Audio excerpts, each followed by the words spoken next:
കുട്ടിയുടെ അമ്മയായിട്ട് എൻ്റെ വൈഫ് പോയിട്ടുണ്ട്. അവൾ സംസാരിച്ചിട്ടുണ്ട്, കാര്യം പറഞ്ഞിട്ടുണ്ട്. കുട്ടിയുടെ അമ്മയെ കാര്യം പറഞ്ഞ് ബോധ്യപ്പെടുത്തിയിട്ടുണ്ട്. അവർ സ്ത്രീകളാകുമ്പോൾ നമ്മൾ പറയുന്ന കണക്കല്ല, അതിൻ്റെ രീതിയിൽ പറഞ്ഞിട്ടുണ്ട്. അത് അവിടുത്തെ മാഡത്തിനെയും കാര്യം ധരിപ്പിച്ചിട്ടുണ്ട്. എത്രയും പെട്ടെന്ന് വരാനുള്ള ബാക്കി കാര്യങ്ങൾ നോക്കുന്നതായിരിക്കും. എൻ്റെ കുട്ടിയുടെ ഏറ്റവും അടുത്ത കൂട്ടുകാരാണ് നമ്മുടെ ഇപ്പം നമുക്ക് നഷ്ടപ്പെട്ടു പോയ കുട്ടി.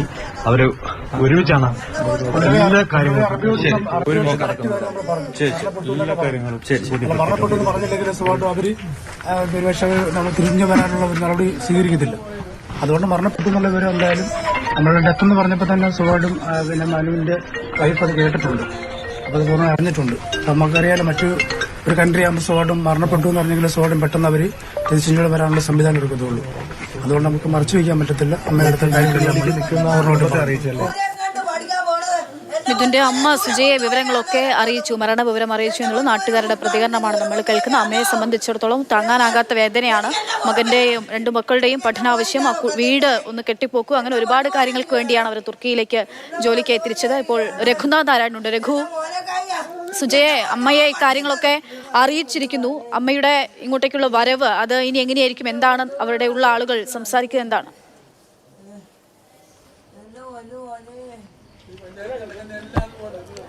അഞ്ചേമുക്കാലോടുകൂടിയാണ് സുജയ് ഇക്കാര്യങ്ങൾ അറിയിച്ചത്. മകന് അപകടം പറ്റി അത്യാഹിത വിഭാഗത്തിലാണ് എന്നുള്ളതാണ് ആദ്യം പറഞ്ഞത്. മകൻ മരിച്ച വിവരം സുജയെ നേരിട്ടറിയിച്ചിട്ടില്ല.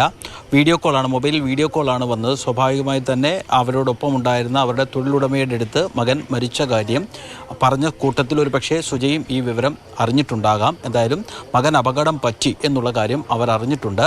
ഇനിയും ഈ കുടുംബമാണ്, സുജയെ ജോലി നിൽക്കുന്ന വീട്ടുകാരാണ് ഇത് സംബന്ധിച്ചൊരു തുടർ നടപടികൾ ആരംഭിക്കേണ്ടത്.